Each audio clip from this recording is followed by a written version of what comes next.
Hello and welcome to Full Disclosure, a podcast project designed to let me spend more time with interesting people than I would ever get on the radio. Kevin Rowland, welcome. Thanks, James. It's lovely to see you. It's lovely to see you looking so well, because one thing that I think anyone who reads your new book will come away with is and I hope you don't find this patronising, is quite a protective feeling. That you have. Well, sort of, yeah. I'm glad. Wow. I'm glad you're doing so well, and Wow. sort of a design. Some people might read it and think that they wish they could look after you a bit. It's during some of the periods you cover in the book, but not now. Interesting. Yes. Interesting. Never thought of that. Well, we should start at the beginning, which is in 1953. A brief period in Wolverhampton that you're probably too young to remember before you relocated to Mayo. Exactly. Yeah, I went to Mayo about 1 year old. I don't really remember it. I remember being in Mayo. Those are my first memories. Because your dad worked in construction, like a lot of Irish men in that era. Pretty much all of them did, didn't they? And then back to Britain. How old were you when you came back to Britain? I was 4 years old. I just started school in Ireland, and then a couple of months, and then over to England and started school. Do you know why? Why were they moving around so much? Was it? Yeah, I do. Not long. I mean, my dad, all power to him. He came over here from Mayo and just before the Second World War, and he was a labourer, and he just queued for a day's work. Yeah, you okay? No, you were lazy yesterday. Okay, you, that kind of thing. He worked hard. He became a carpenter, and then before long, he set up his own business in the early 50s, which he lost just before I was born. Right. So he lost the house as well, everything. So my mum and the 4 kids, and she was pregnant at the time with my younger sister, we all went back to Dad's farm in Ireland.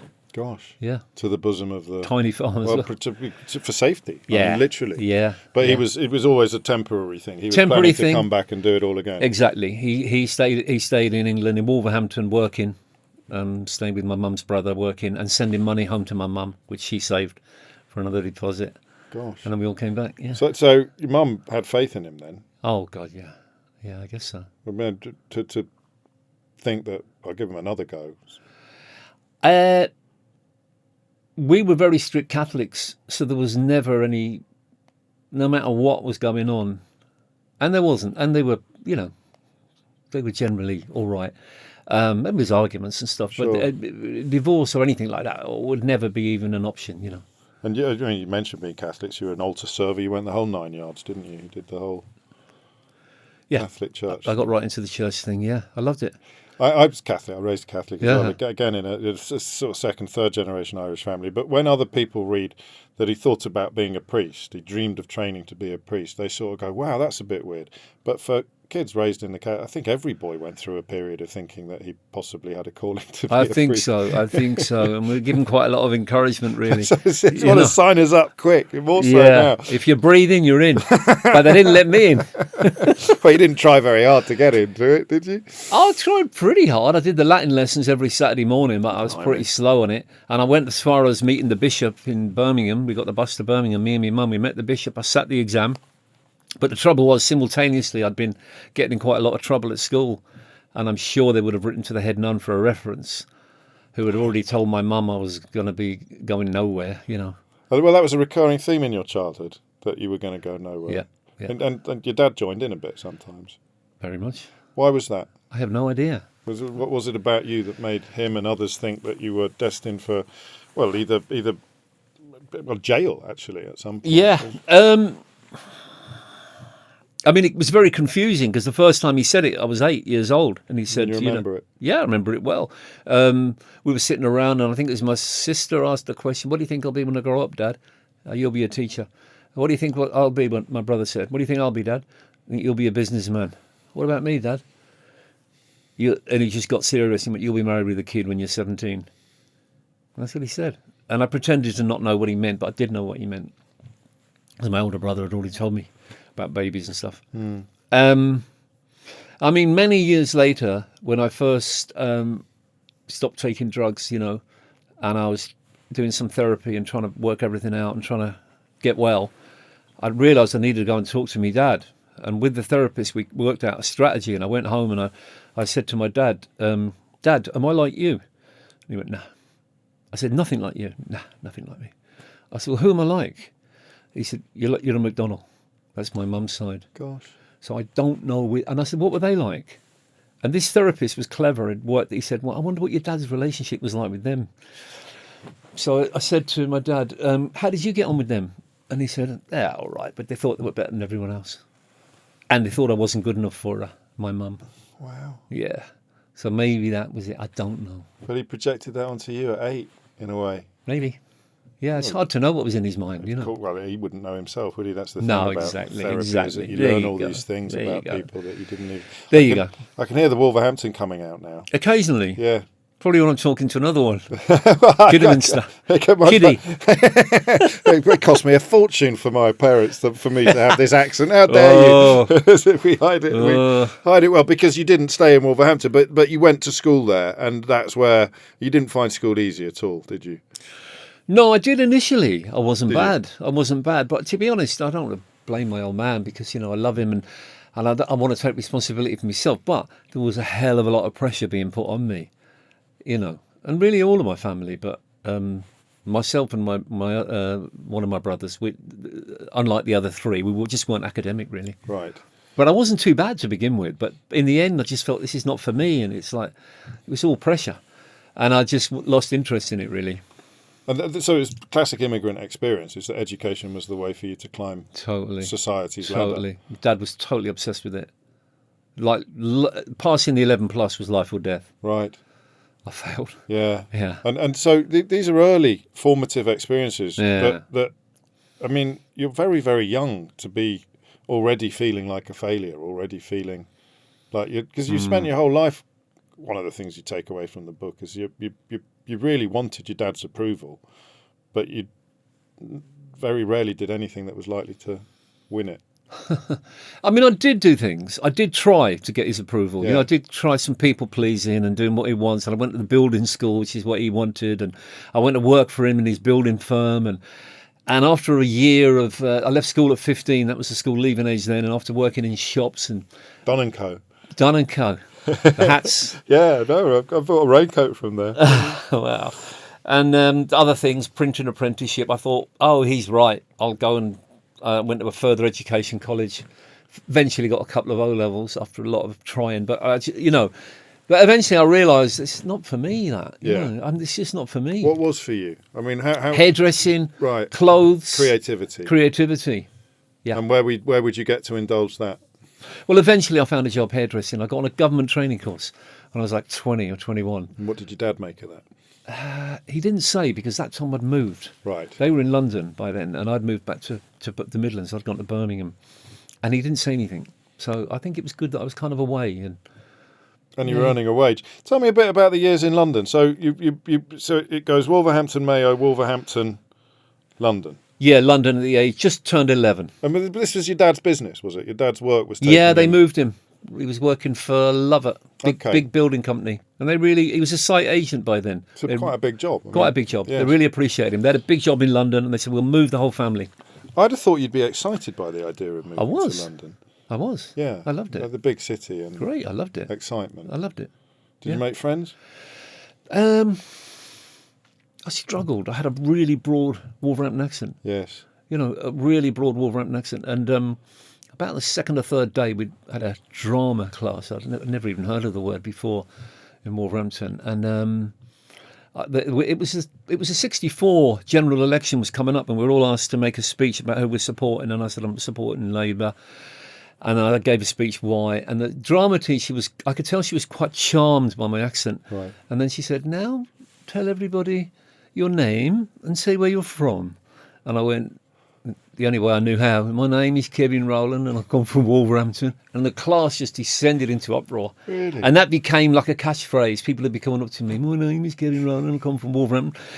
But they got the accent hideously wrong, you know, so I had to be a Cockney really quick to fit in. Did you do that consciously? Yeah, totally. Code switched? Totally. As they call it these days, although I don't... Is that what they call it, yeah? I think they do, yeah. But there's, So you'd have a different accent at home than you did at school? Would you come back? Probably, and I would start shifting. And Mum and Dad had Irish accents as well, accent, so there's quite a potpourri going on here. There's a lot. Of influence. Yeah, there is. And does it mean you didn't know quite where you fitted in? You didn't know quite where you were supposed to slot in? I think so, definitely. And I was a different person at home because I was supposed to be really good at home and everything like that. Yeah. When did But you I was drawn to the kids who were causing trouble, you know. Well, when did you start getting into trouble? Well, I was in trouble in primary school. I was in trouble in secondary school. And by the time I was 13, possibly 14, I think 13, I made my first appearance at Harrow Juvenile Court. What was I that for? forged a bus pass, train pass, tube and bus pass. Quite creative criminality. Yeah. It wasn't hitting people over the head or anything No, like that. I mean, no. you progressed into petty theft and things that Yeah. are a bit harder morally to defend. But, Yeah. but you had quite a serious smoking habit to I support by did. this I point. did. I was totally addicted to nicotine. I had to get money for them every day. So we haven't mentioned music yet, and Yeah. I mean, it was in your home growing up, but music wasn't running through your childhood like Blackpool Through a Stick of Rock or anything. Not like really. that. I mean, it was, but whatever you could hear on the radio or, you know, read magazines at school, but not so much at home. Like my old man was, work is serious. Yeah. Music is for enjoyment. Right, That's separate. okay. It's very separate. You know, it's that kind of thing. And when did you first get? I mean, I've got this sense now of a blossoming creativity that is frustrated by expectations. You're getting into trouble probably as a consequence of that tension inside you. Maybe. But and not enjoying school, not feeling that school is something you're going to be able to ace. So I don't quite know when music began to present itself to you as something that was going to be your life or your future. Well, it very young. I loved Elvis and you know all the pop singers of the day in the early '60s, and you know I'd be listening to the radio under the bed, to the Radio Luxembourg, to the new songs and all of that, and I loved that. And I thought then, in those days actually, I mean one of the criticisms of one of the nuns, you know, you can get up here and sing a Tommy Steele song, but you won't work out of your lessons. It wasn't Tommy Steele, it was Elvis. But anyway, you know, I would get up and sing, and I just thought, it becomes really easy. Yeah. When I grow up, I'm going to be a teenager like my older brothers, and then I'm going to be in a band, I'm going to play guitar, I'm going to sing. I just thought it's really easy. But then what happened, as I went on, I think I just lost confidence in that. And right through secondary school, I didn't sing.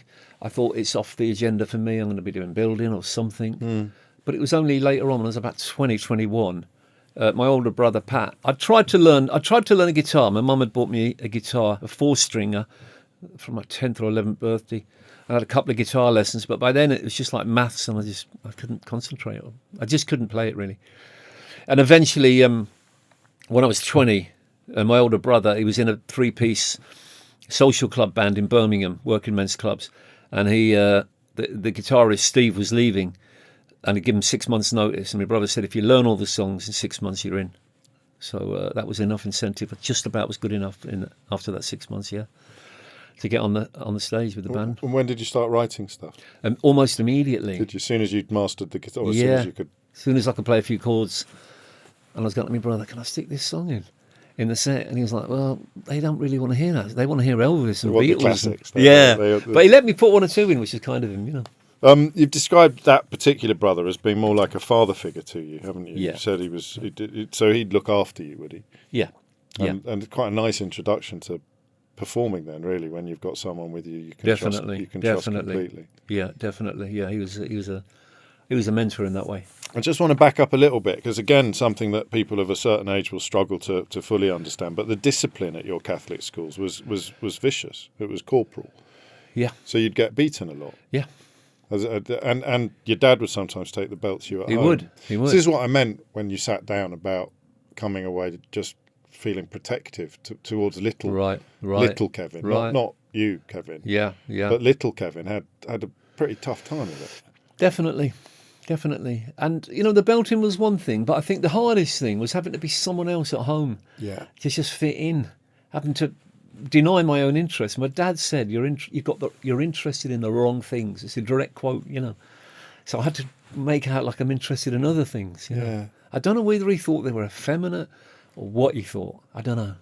But It's an incredible way of putting it, isn't it? You're interested in the wrong things, because it gives you nowhere to go. What are you supposed to do if someone says you're interested in the wrong thing? Because these are genuine, authentic feelings and enthusiasms that you have. Passions. I loved them.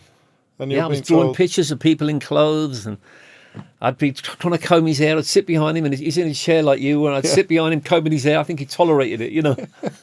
and he just couldn't see anything worth encouraging or worth cherishing or celebrating. No. So you talk about confidence a lot, and yet you'd need to be confident. Well, passions is the right word, isn't it? Because it would have to be a passion for you not to surrender it, really. It was, if you'd had a choice in the matter, you might have been able to be more like what he wanted you to be like. Oh, without doubt. But I suppose it was a passion. And to be honest, it was really, you know, no offence to my parents, I love them. Of course. But it was when I got away that I was able to get into music, be a hairdresser, you know, do the things I really wanted to do. And that involved moving back to the Midlands. Yeah. So not moving into Soho or something like that, which would be a slightly more obvious destination than Digbeth or wherever it was. Yeah, I don't think I had the confidence to do that. You know what I Okay. mean? I don't think I had the confidence to go up to clubs or whatever in the West End. I mean, I know a lot of people who did. Yes. And be involved in whatever scene, you know, but I found that really hard. And you had Pat to keep an eye on you, Yeah. or to keep an arm around you Yeah. when you went back to Birmingham. So Yeah. talk me about the evolution then of being the guitarist in a working man's club band. And I mean, you know, the artist you became was incredibly flamboyant, renowned for creativity, for the look as much as the sound. When did that start developing? When did you feel that begin to bloom? The clothes? Everything. Just when did you sort of become the person that you'd always wanted to be, as opposed to the person that your dad wanted you to be? I think it was when I was doing hairdressing and playing in my brother's band. You know, I remember just thinking, God, life is really good. It was the summer of '76, and I just thought it's really good. I always loved the hot weather anyway, and I'm cutting hair during the day. You know, I really enjoyed it, especially the creative cuts, interesting cuts that were around at the time. Wedges, fireflies, and all that. I loved it.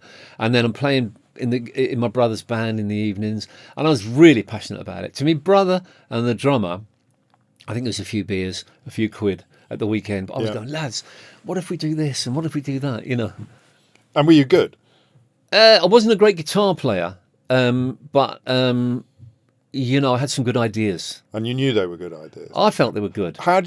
What do you measure that against? How do you know? How do you discover whether or not the good ideas you've got are going to translate into a wider audience or are going to bring people in? Well, I wasn't sure, but we had a rehearsal once. We did that Beatles song, And I Love Her. Yeah. And I remember saying to Pat, I said, you know the middle eight bit, you know, a love like ours will never die. I said, how about we all just go, bling, a love like, and cut the instruments out, a love like ours, bling, will never die. And then same again, another time, and then bring it back in at the end.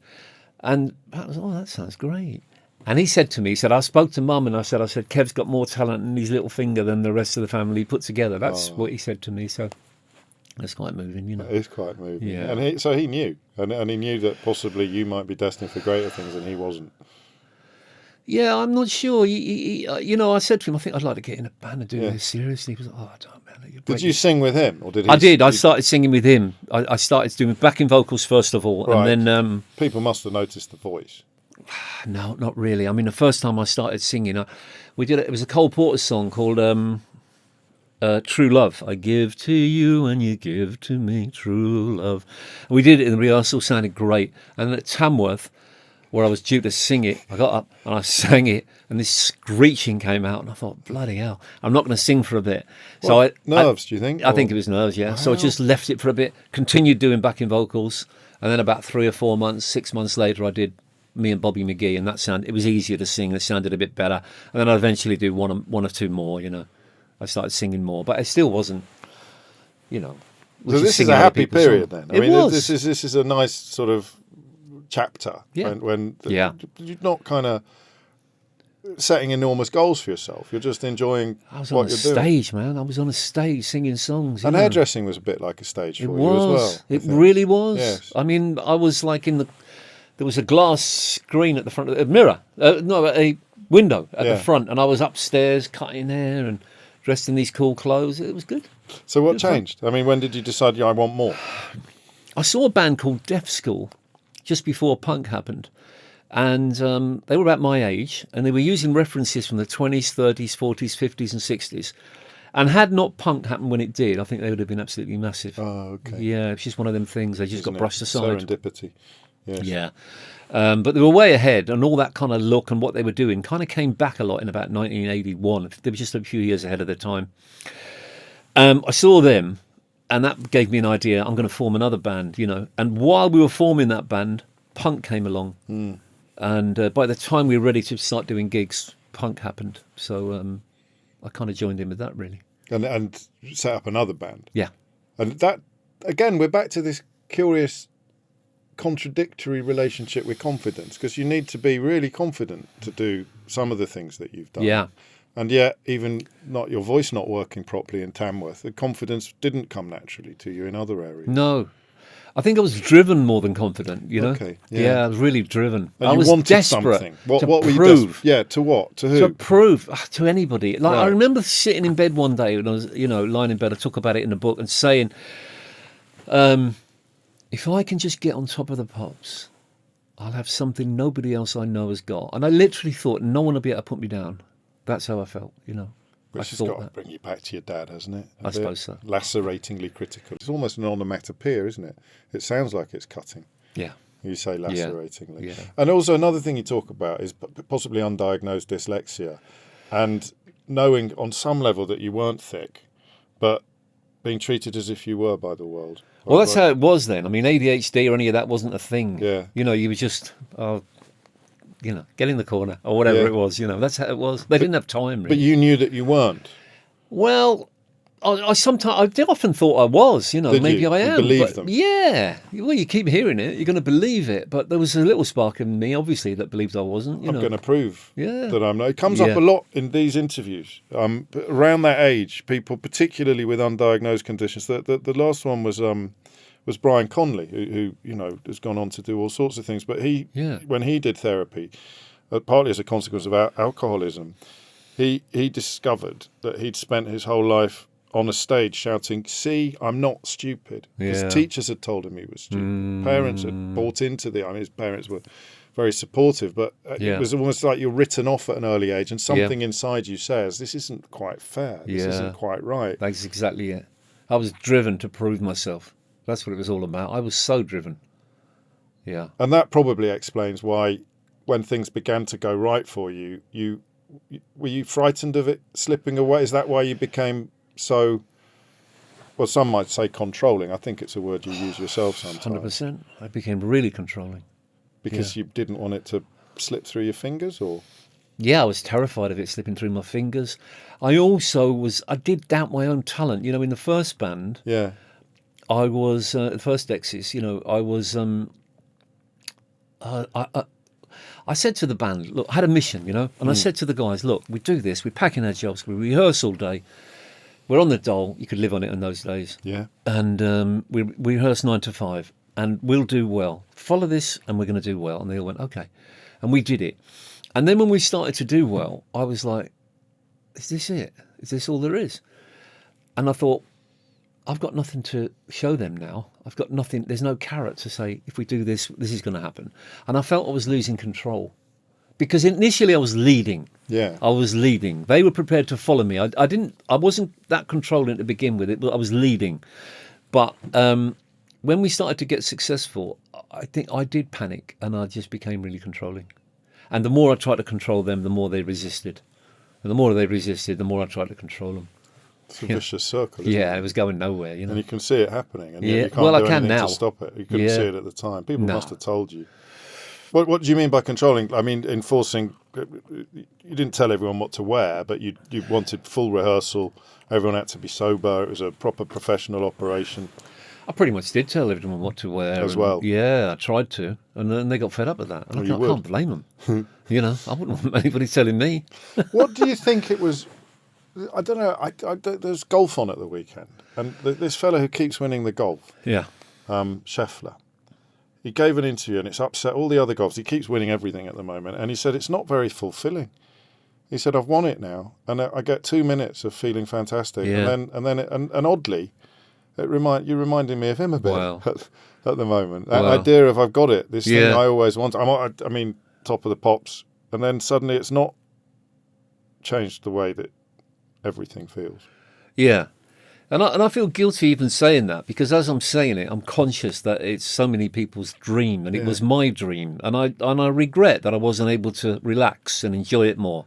You know, Yes. it would have been a lot better for me and for everyone else around me. You know, It's a recurring theme, isn't it? That not being able to enjoy it while things were good. yeah. Where do you think that comes from? Catholic guilt? Bit too obvious. Knowing that your dad's not that impressed? Maybe. I mean, my dad was never really happy with whatever he achieved. Not her. You know what I mean? He never seemed really happy. I mean, you know what I mean? We were in Harrow, northwest London, and loads of kids at school, their dads were builders as well. Sure. You know, they had small building firms, just like my dad's. Yeah. And they seemed a lot more chilled, their dads. And do you know what I mean? And my dad was always work. I would work for him, and it would be long hours. It'd be rarely any kind of dinner break.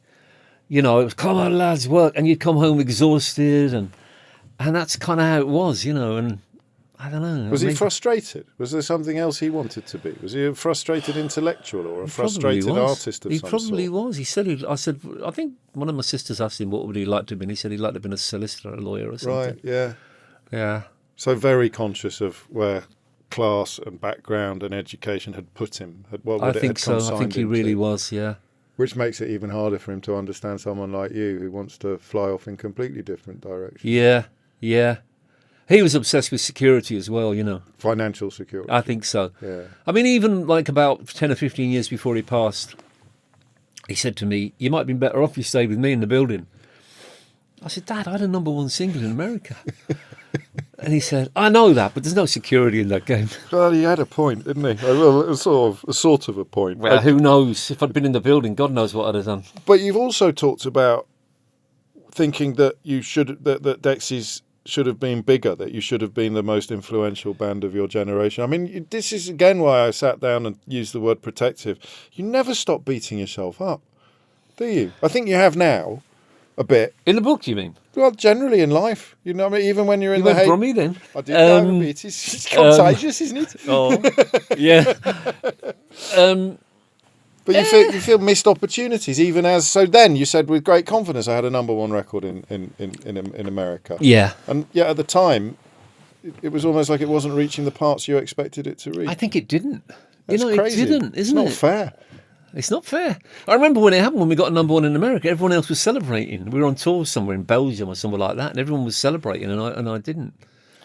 That was Come On Eileen. Yeah. Yeah, because Gino went to #1 in this country. It did. So yeah. you became quite a big deal quite quickly. Yeah. But you never really felt like you were a big enough deal, or you never really felt like a big deal at all? I felt like a big deal at all, and I always felt the pressure to do the next thing. You know, what are we going to do next? And I've got to do it, and you know, I felt that, and I felt alone with that. Really, you know. Did you? Yeah. Because I've been watching as a kid. I don't think I realised Dexys was a band when I was young. What did you think it was? I just thought it was you. Okay. With some musicians. Okay. And that's what you mean by leading, and that's what you mean by the pressure of feeling. I mean, I was tiny. I'm 20 years younger than you, so yeah. I wasn't paying that much attention no. when it came on the telly. But it wasn't like one of those bands where everybody had a clear role and knew what they were supposed to be doing. Even then, as a viewer of Top of the Pops, it looked like your project. It looked like you were in charge. Right. Well, I mean, I led the first band, and I think it was a band to begin with. It was a band. But then when that band broke up, it was, very much, okay, I think I had all the power then. Yeah. So I was kind of saying, we're going to do this, we're going to wear this. Yeah. Why did you keep the name? Why did you not just go solo at that point? I considered that. What happened is the first band... where I was, like I was talked about previously, where I was being really controlling. Yeah. Eventually, they got really fed up. Yeah. And Kevin Archer said to me, he called me and he said, we were in Zurich, or on the last leg of a European tour, and he said, they want to carry on without you, Kev. And I was like, relief. And then like an hour later, one of them called my room and said, can I meet you in reception? And he said, we want to carry on, Dexys, without you. We're going to get another singer. And I was just like, what a relief. And I could breathe because all of the stress just left me. Really? Yeah. Yeah. It all just left me. I was like, oh, it's over, thank God. Because I'd been holding so tight onto everything. Yes. Anyway, And then I was just like, great. And then the next day, I think we did this interview with this guy from Le Monde, the French newspaper. Yeah. And he just said, the first album, he said, I've just wrote a rave review. He said, it's the best thing since the first Roxy album. And he said, I've just wrote a review that means you have to buy this album for Le Monde. I was like, shit, that's great. And I started to think, God, Dexys really means something. And after a couple of days, I was thinking, shit, I ain't letting them take my band. And I'm going to form another one. Right. And I was like, Kev, are you in? Jim, are you in? Yeah. And they went, yeah. And so the other 5 went off, and they tried to do it as Dexys Midnight Runners, but I registered the name really quickly. After all, I'd thought of it. Yeah, of course. In their company, but I'd thought of it. So I carried on. Probably the wrong thing to do. I think it'd have been better if I'd paused, taken a breath, and looked at what had happened. But I didn't. I was driven by them trying to take my band. I was just on this mission to form another one, better. Why do you think you needed that journalist to make you appreciate how good the album was? I don't know. I really don't know. Because I mean, the creative process is a strange one, isn't it? Some people need external validation. Some people, they always say Van Gogh didn't sell a single painting in his lifetime, but he cracked on with it, didn't he? So he didn't need. True. As you kind of did then at that point. He was driven, wasn't he, Van Gogh? He was, yeah, completely driven. But he didn't need anyone. I mean, you didn't realise you'd recorded a masterpiece until other people started telling you that you had. Yeah. Yeah, I've just felt it was as good as we could get it, and that's all you can ask for when you leave the studio. If you've got a vision for something and then you fulfil it, and with any luck, it quite often turns out a bit better than you thought. So for people who don't know, or for people who've discovered you later in life, after you've been through addiction and stuff like that, tell them what the band was like. Tell them what Dexys Midnight Runners were bringing to the market or to the screens that no one else had previously. That's really... I felt that when we started in 1978, the plan was we're going to use soul music, because soul music was not hip in 1978. You were not reading about soul music in the NME. It was all guitar, bass and drums, maybe post-punk, industrially type things. And we thought we're going to bring some emotion back into music, Yes. But we're going to do it in a new way. We're going to do it in a contemporary way. It's not going to be, your standard soul. Sure. Yeah. We're going to have different kinds of lyrics, talk about different things, not just love or whatever. And that's what we did. And what were you listening to? Well, I went back to all the old 60s soul records, Aretha Franklin, Otis Redding, to study the arrangements and study what they'd done, to try and take inspiration from that. And obviously I was influenced by what was going on at the time as well, punk Yes. and everything. But I wanted to... So taking it very seriously. Totally. And having like a plan, as it were, almost. 100% knowing what you wanted to put together. And that reached into also the aesthetic. That also reached into how you wanted it to look. Totally. And you mentioned earlier that I was saying, like, if we'd have followed the original path, we could have been the most, perhaps biggest band of the 80s. I don't know. Sure. I don't want to get into too much of I could have been someone. I could have been a contender. But the fact of it is, when we started off in 1978, summer of 78, I had the vision. I had the feeling that after punk, it just felt... Punk was over by then. Yeah. It felt grubby. I felt dirty. I wanted to dress up. I wanted to look good. Yeah. I was inspired by Roxy music. If there was a prototype, it was original Roxy, 72. We're using the 1950s as an influence, but creating something new with it. Dressed great, so I thought, okay, we're going to dress up. And other people started to have that feeling as well, like the Blitz was not about, but shortly after it started, Yeah. And we had that look. And it was going really well, and we felt we were ahead of everybody. Do you know what I mean? We just had this mission, and we rehearsed for 6 months. We started doing gigs. First gig was in Wolverhampton. We went into a pub. We said to the landlord, can we just play here on a Saturday afternoon for free? Yeah, all right then, yeah. So there's all these football fans in there. I'm a Wolves fan anyway.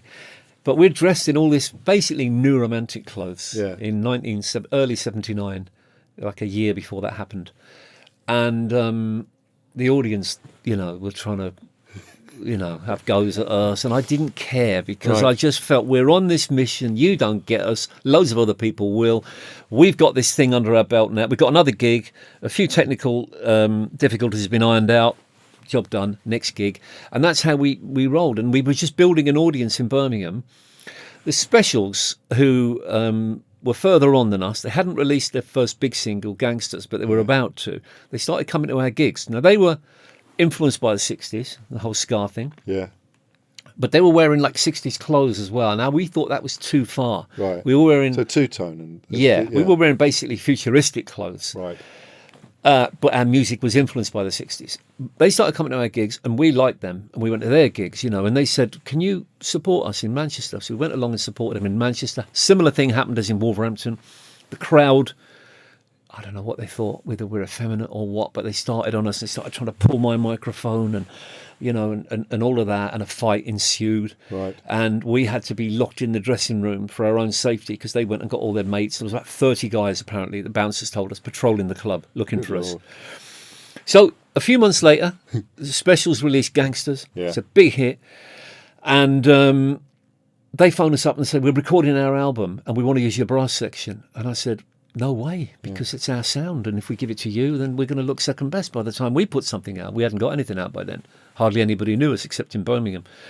And they said, well, if you don't let us use your brass section, we got the message back through the management, you can't come on our tour, on our two-tone tour. I said, we don't want to go on the tour. Your audience would lynch us because they were so singular. We got the message back then, okay, it doesn't matter that you won't let us use your brass section for the album. We want you on the tour anyway. And I sent the message back, we don't want to go on the tour. No. You know, we want to do our own thing. And we turned down an offer to be on Two-Tone Records for the same reason. Yeah. And you didn't have a deal at this point. we didn't have a deal, so I was really confident. Quite Do you know what I ballsy, mean? that. It was. Yeah. It was. And there was guys in the band going, what? What's he doing? We've just been offered a record deal? Yeah. You know, But you knew. I did know. In your bones. You I just did had- know in my bones. Right. I felt it. Yeah. But then I got the message back from Dave Cork was our manager in Birmingham. And Bernard Rhodes, who had managed the Clash, had formed a little record company called Oddball, and we were signing to them. We got the message back from Bernard through David saying, you have to go on that tour. This is going to be the biggest tour of the year. If you're not on it, you're probably going to, this is your chance. You're probably going to lose it. So I started to waver. I started to doubt myself. And I think, am I going to blow it here? You know, am I being too obstinate?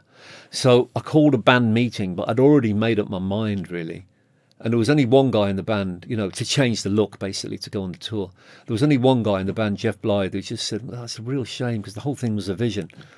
But anyway, we changed, and we went on that tour, and we kind of come up with that New York Docker look, which would be just about acceptable to their audience, Right. but would give us some individuality. Sure. And it was a good look. But I mean, you know, a year later, the whole New Romantic thing exploded, and we were kind of made to look old-fashioned, really. Okay. It's. I mean, you take quite a forensic approach to the industry, don't you? And Is it? well, at the time you're thinking about these things, and you're seeing that as a trade-off. But really, what you're constantly doing is trying to hold on to your own authenticity. Yeah. In a world that doesn't really want you to. Exactly. In a world that's pressurised me not to. Exactly. And that's the same thing that happened at home. It totally is. I can see that. You're trying to be something really. that you're not. And that compromise kind of felt familiar. I was like, okay. Oh boy. Do you know what I mean? Of course I do now. Yeah. It's weird. Yeah. Isn't it? Yeah. And that's why the success didn't slap as hard as it should have done. Yeah, because I felt we'd cut off our wings, really, to, you know, we halved our potential, really. It didn't help that it worked. Or, well, except that you then got that path not taken thing going on in the back of your mind all the time. Yeah. Yeah, I wasn't even aware of it. No, That's how much denial I was in. I was just like, them bands are shit. They're lightweight compared to us, you know. Yeah. It was only about 20 years later, actually, when I really started to write the book. Yes. I started to think, hang on. And I saw it all, you know. Yeah. It was when I started to write, because I started it 20 years ago. I've that, not been writing for 20 years. Sure. But I started it, and I started to write down all the ideas. And then it's I realised, percolating for 20 years. and the more I looked, the more it all came out. Yeah. It was a revelation, really. Well, yeah, I can see that. And for you, I mean, it's For me. it's a revelation for the readers, but it's a revelation for the writer as well. Yeah, a lot of it, yeah. And as stuff begins to make sense. And I suppose if you were carrying all that, it becomes less surprising that you fell apart later when the band had kind of dissolved and the solo career hadn't kicked on in the way that you would have wanted. Yeah. You didn't really know what to do with yourself. And as for a lot of people before you, cocaine became the crutch, as it were. Became the number one priority. Yeah. It was like the the band had been my addiction kind of thing for about 6, 7, 8 years, you know. Yeah. And when that was sort of over, that phase, I was just like, it just became, somebody gave me a line of cocaine. It was just like, Yeah. yeah, it really did something for me, you know. I don't have to worry about that for the next hour or 2 hours or whatever it is. Don't have to worry about the band. I don't have to worry about anything. Exactly. Yeah. It's all of the anxiety had gone. Yeah. I started to go out because what happened is when I'd been doing Dexys all during I hardly socialised. Right. It was everything to me. I remember one New Year's Eve, everybody was going, I just sat in, I didn't have anywhere to go. This didn't know, you know, the band was everything to me. It was my life. And when that was sort of over, you know, it was just like, and I started to go out and think, I want to go out and enjoy myself. I was so anxious that cocaine gave me confidence initially. Yeah, of course. But all the confidence that it gave me initially, it took away with interest. You didn't help yourself in other ways. I mean, that those instincts that you had, that knowledge in your bones of what would work and what wouldn't work. I mean, refusing to put a single out. Yeah. On Don't Stand Me Down. That was quite bold.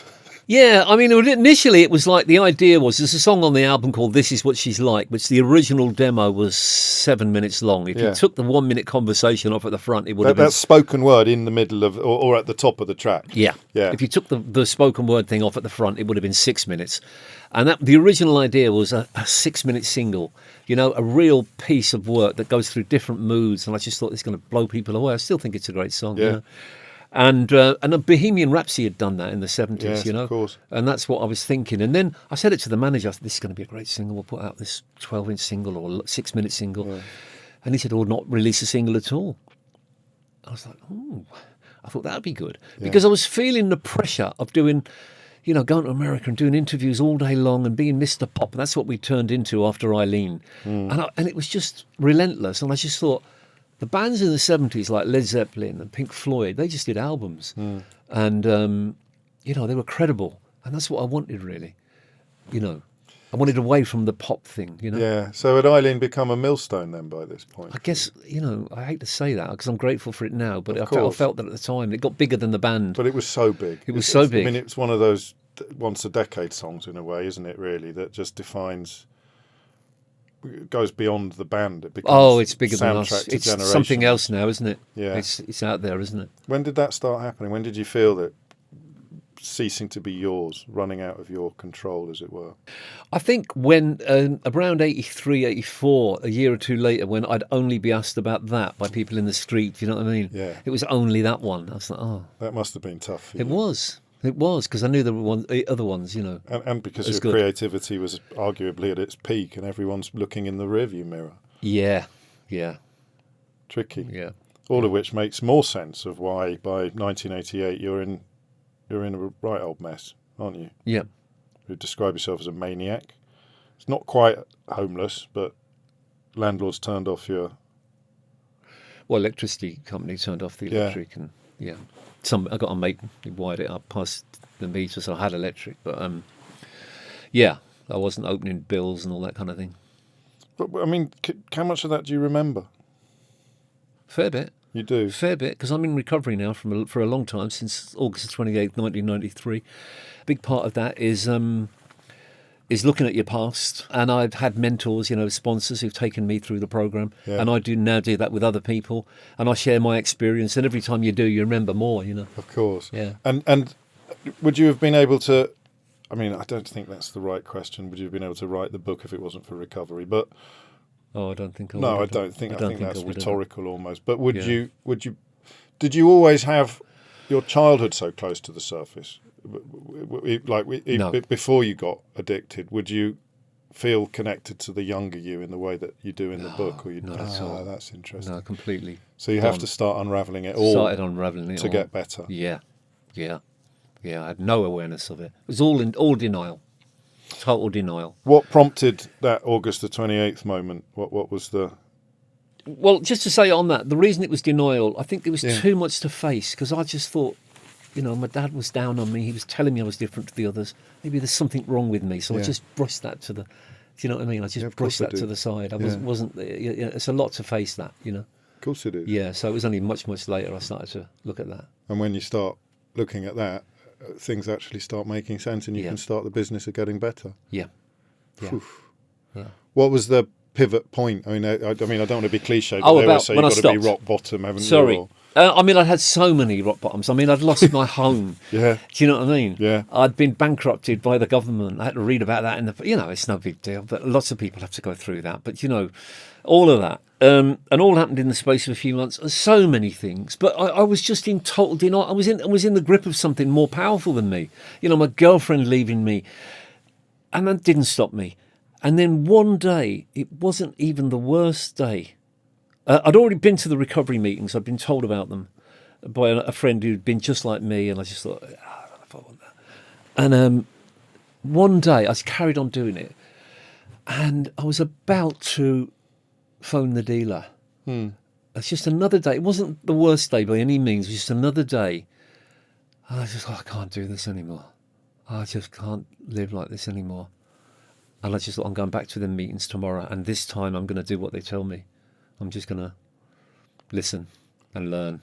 And did you manage to bring the drive that you'd brought to so many other areas of your life to your recovery? Yeah, and I still do. Yeah, you do. I'm notorious for it in the meetings. Yeah. I'm hardcore. Yeah. But I love it. But you have to be. It's the best part of my life. Is it? Yeah. And has it allowed you to be kinder to yourself about what went before, about how much you did actually achieve, instead of focusing so much on what you didn't? Definitely. And I'm grateful for what's happened now. I'm grateful for it. I'm grateful for the money. Yeah, of course. That I get, from songs I wrote years ago. Yeah. I'm grateful for the life I've got, Yeah, and I do work on that. As you got better, you got back into writing and performing. Yeah. Again, you certainly weren't compromising much when you made My Beauty, were you? No. Sort of, or indeed when you started performing. Mm-hmm.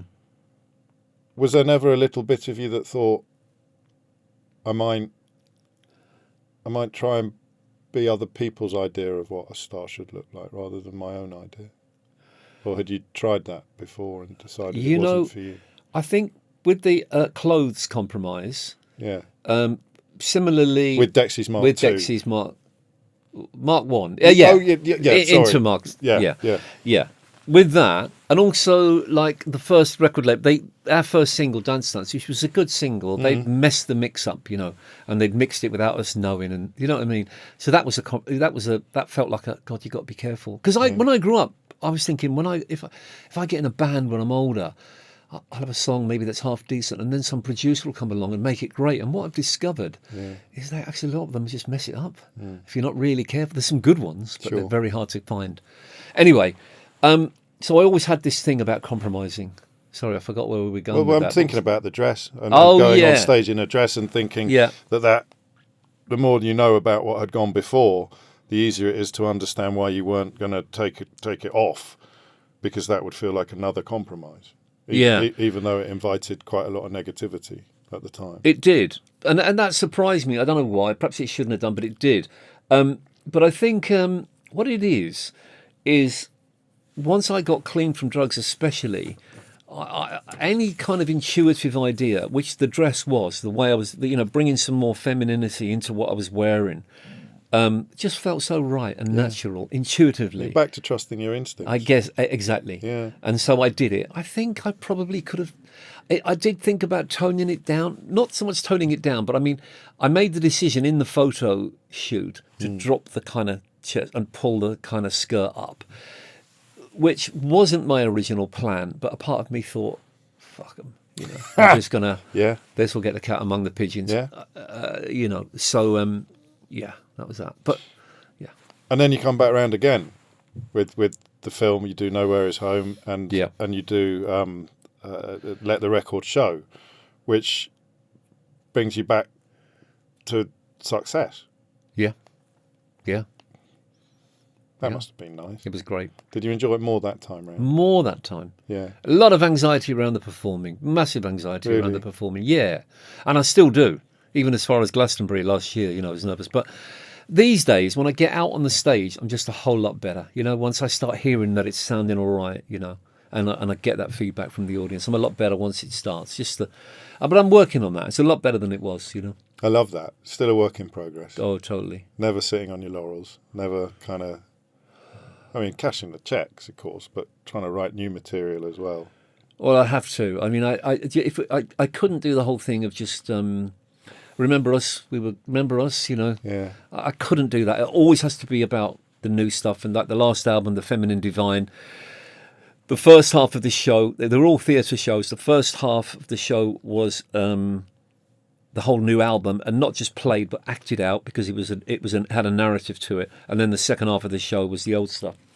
Well, and also talking about the theme of being kind to yourself, a track called "It's All Right, Kevin" is fairly easy to decode. Yeah, isn't it? Yeah, it's all right, Kevin. Yeah, exactly. It's telling yourself that sometimes. Yeah, just that period between those two, between Both Sides Now and The Feminine Divine, when you've described yourself as having burnt out, when sort of the end of 2016, you talked about having run out of energy, run out of vitality, and if I suppose therapy and recovery involves looking after yourself mentally. If I've read the story correctly, this is when you started to really look after yourself physically as well. I think so. I just felt burnt out, not so much from the music, in fact, not from the music, but just from the music business at the end of 2016. And my mum was very ill, and she passed at the end of that year. And after that, I just thought, oh man, I just can't face doing music right now. I just can't face it.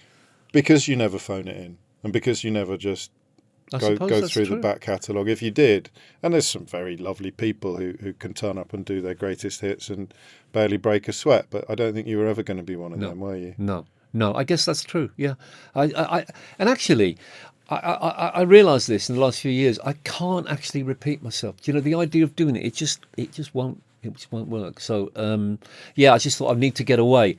And I did go away. I went to Thailand, and I started doing different courses and working on myself and my body more.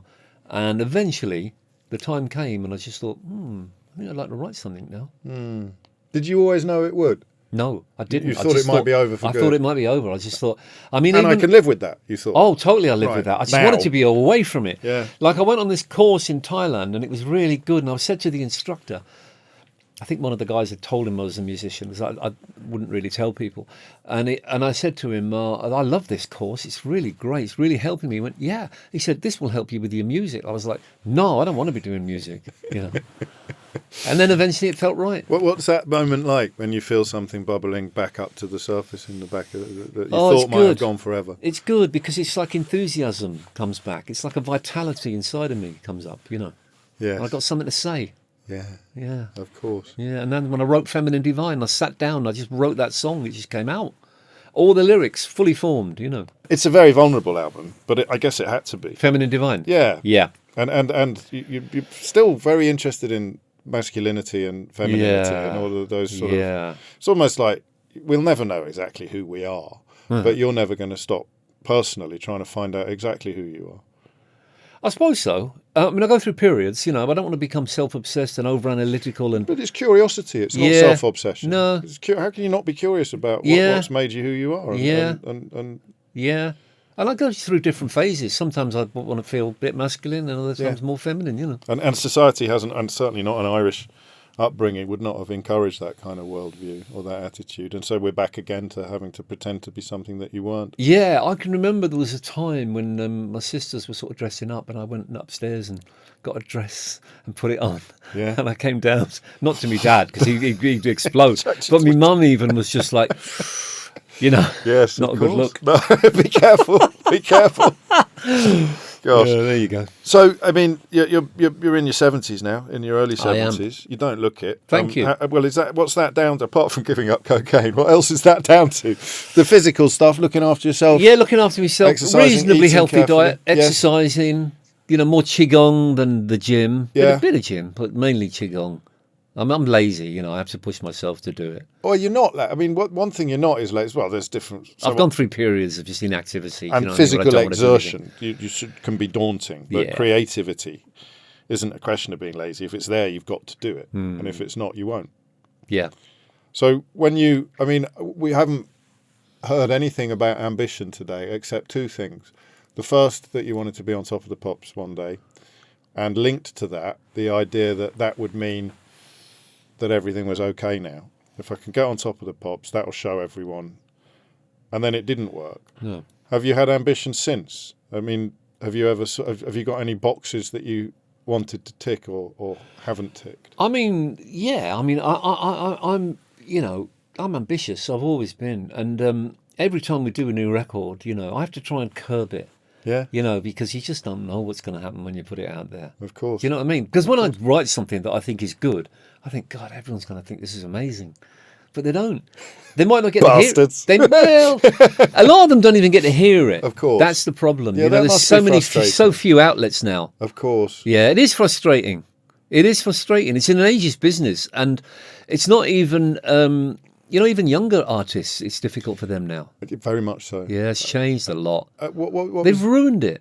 Well, I mean, no one did it on purpose. No one did it on purpose. Was going to do, did no, they? not just streaming, but I mean, look, Radio 1 was this sort of cuddly show that played any record. It was down to them. They just chose whatever they wanted. But, they were pretty good at choosing. They they didn't care if you were hip, but they'd play Shut Up or Your Face as much as they play the specials. You know what I mean? Yeah. But they just thought what was good, and that's what they did. And I remember going to America in 83, 84, and all they were doing was just playing stuff that was already hits or old stuff. And I just thought, well, this has got no future. How interesting. This has got no future. Gosh. Where's all the new stuff? That was the future. Well, that's become the future for us now. Yeah, We're there. Yeah. So there's no real outlets now. They've circuit. killed it. Top of the Pops was this incredible thing. I mean, I'm sounding like an old bloke, but you're not what can I tell you? You're talking to another slightly less old bloke. Well, look, Top of the Pops was this amazing show. They worked down. It was a formula. They worked down from number one. The number one record was always on the show. Yeah. This was the format.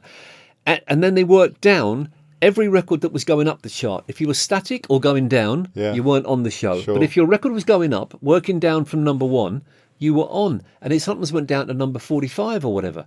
Yeah. And it was just brilliant. Because everyone had a chance. Everyone had a chance, And it's not like that now. But there you go. That does sound like lamenting the past. But what can you do? I think that was good. You're not lamenting it for yourself. You're also lamenting it for young bands artists, that are trying to get a foothold. Yeah. I think it's very difficult now. Close to impossible. So you get it's almost like distribution of wealth. You're going to have a tiny number of absolutely enormous artists and hardly anybody else. Yeah. Which is kind of where we are. That's what was Glastonbury like last year? Oh, man. Great. Was that a real moment? A real moment. I just was buzzing when I got off. Do you know what I mean? I mean, all the way through it, I'm thinking, okay, this could go wrong. It's okay. Do you know what I mean? But I was on it. And it worked, and I just got flooded loads of messages and reviews. And after it, I was just I couldn't sleep or anything. I was just so excited, so happy. It just felt like something, That's lovely. Yeah. When are you at your happiest, do you think? Moments like that? I think so, yeah. It's what you were put on this earth to do. Well, yeah, maybe, yeah. Bless Me Father by Kevin Rowland is out now. It's a hefty old book. It doesn't pull any punches. It's all in there. All of you. Is it? If you put your whole everything. Man. I wasn't going to edit my life, I love that. You can't edit your life. And of course the subtext of Bless Me Father for people raised like us is for I have sinned. But you've also atoned. Yeah, I have. I've made amends. Even the bankruptcy thing, all the creditors were paid off. I'm glad about that, And you're in a better place now than ever. Yeah? Yeah, not perfect, but that'll do. That'll do. Kevin Rowland, thank you. Thanks, James. Thanks, man.